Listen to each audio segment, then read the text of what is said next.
to me. Information, news, and entertainment on demand. WSRadio.com.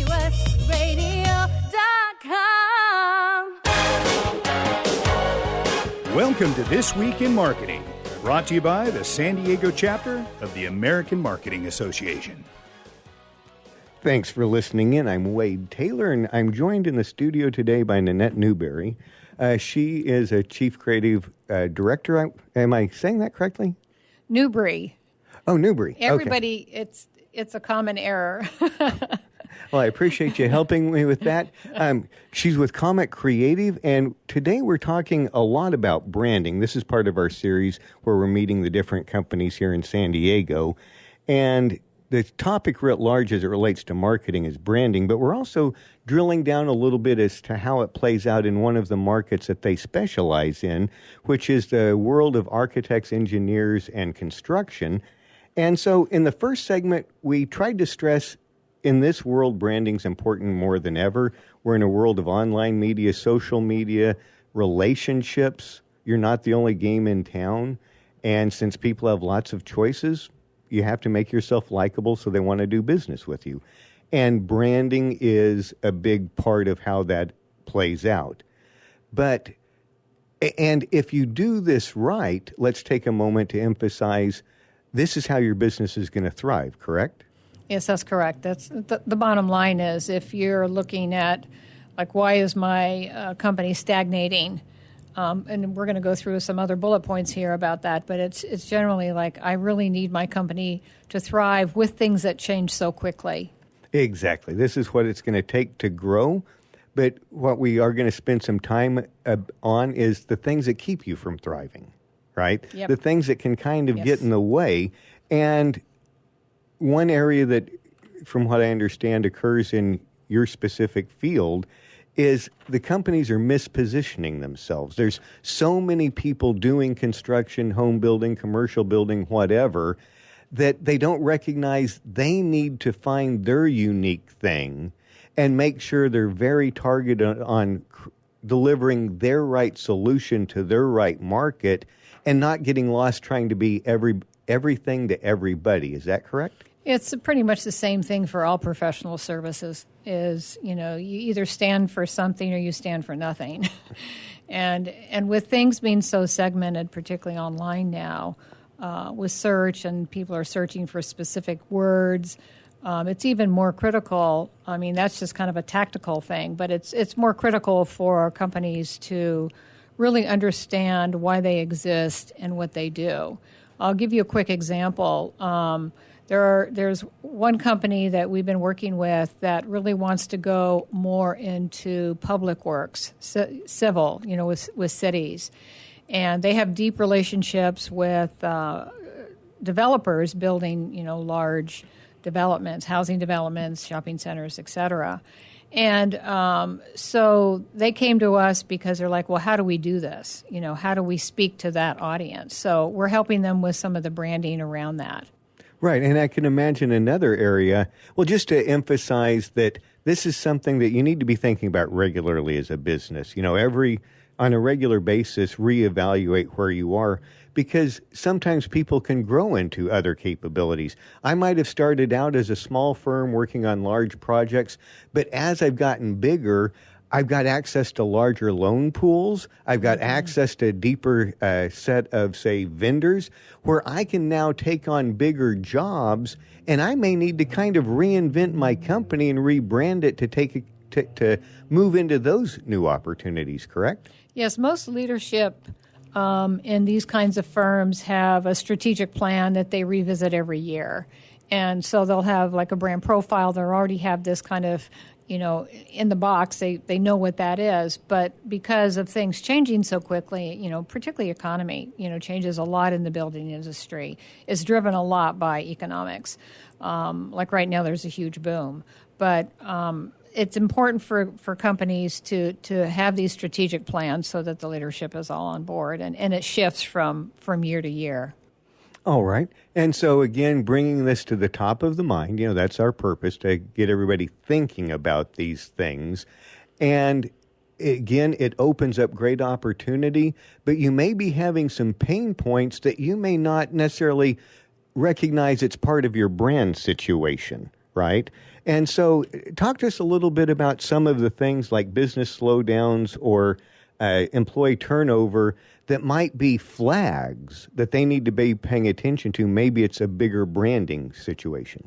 Yes, it could be. I was at a meeting last week, and a woman mentioned that their business had slowed down, and is a construction firm. And I was kind of surprised about that because everybody is so busy right now.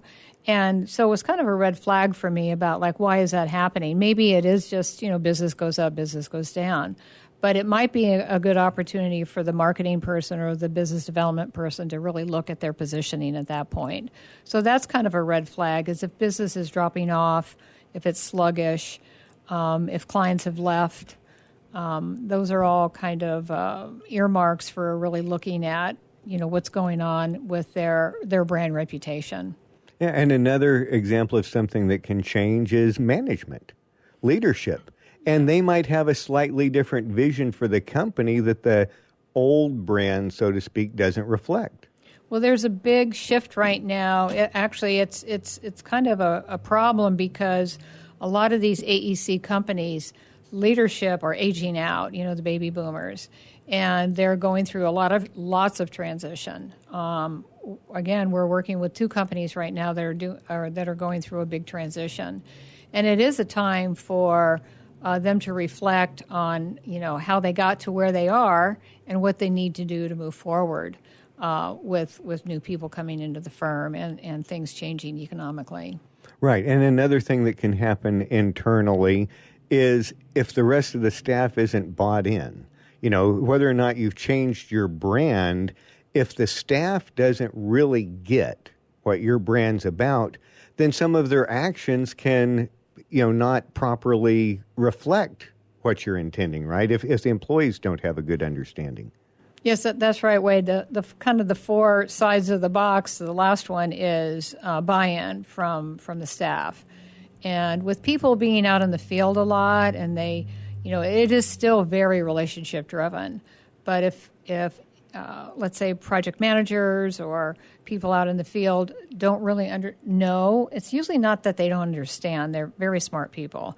But if they don't know about maybe some of the changes in the positioning and how they're wanting to kind of expand the business, if people don't know this or know the values of what the company is, it's very difficult for the company to be kind of going down the same river.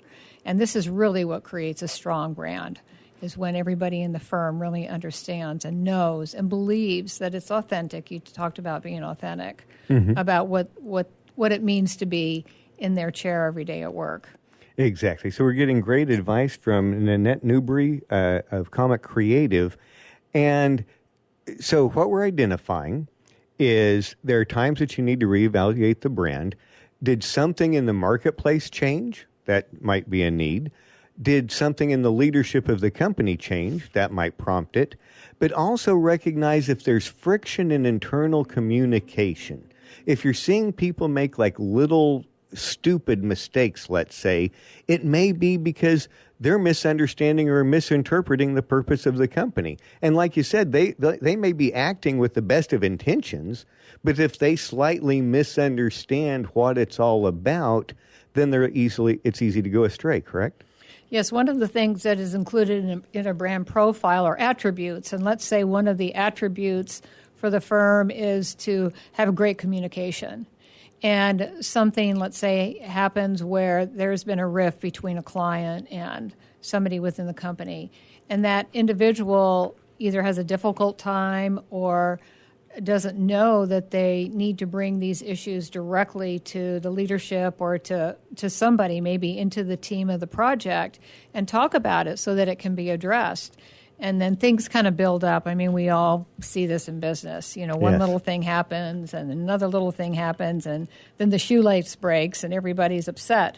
So, part of the brand experience is really having those customers satisfied about anything that has happened that might have kind of gone south for a little bit. And you can always bring it back. Yeah. And so that might be, say, the final thing, because that's the most obvious thing, is are you getting complaints from the customer, right? Yeah. But as much as you are working on solving that, you need to recognize it may be a deeper problem. You know, there may be a mismatch all the way from leadership down, correct? It could be. And exactly. And also, too, you know, there's politics in all businesses. So you really have to go back to two things: the values of the company. What does the company stand for? And let's see, the second thing just flew out of my head. Oh, the experience, the brand experience, the experience that your client is having with that company. Exactly. So again, in the first segment, we wanted to make you aware branding is more critical than ever. In this segment, we're really focusing on making you appreciate all the pains that you can experience and all the problems that can go wrong if your brand isn't well thought out and in alignment, you know, with what the company's doing. And so with about 30 seconds left in this segment, any final thoughts, any thing that you really want to draw that market's attention to about the pain that can occur with poor branding? Well, I think if marketers are having an issue with this internally, and sometimes the business development people and marketers know sometimes firsthand if there's an issue, or there's some blanks within this brand profile, then they can start documenting that and take that to leadership. Well, very good. And so in the next segment, we're going to talk about taking this to leadership and the staff and getting everybody to buy into the brand experience.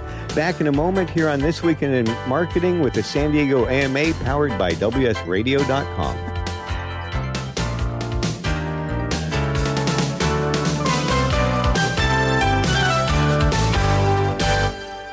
Securing Our eCity Foundation is a nonprofit organization focused on cybersecurity awareness and education. Formed in 2011, their mission is to enable every San Diegan to live, work, and play safely in the cyber world. For more information, visit securingourecity.org or call 619-630-2444. securingourecity.org, 619-630-2444. securingourecity.org.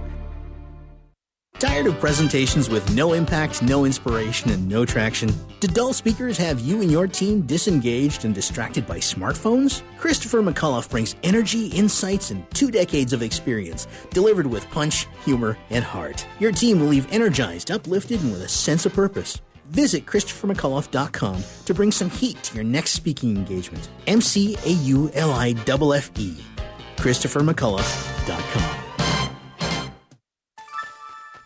Take a break from politics. Tune in and learn something. WS Radio shows are worth your time and are filled with tips and advice. Add us to your lunch routine and we'll give you a meal for your mind.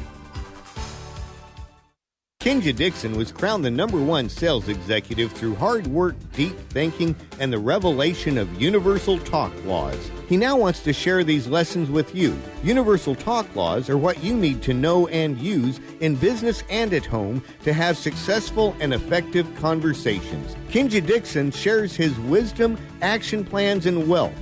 Each book comes with a chance to win $10,000. Find Universal Talk Laws at KinjaDixon.com. Do you want to be a professional coach? Are you in business trying to make a real difference with people you manage or work with?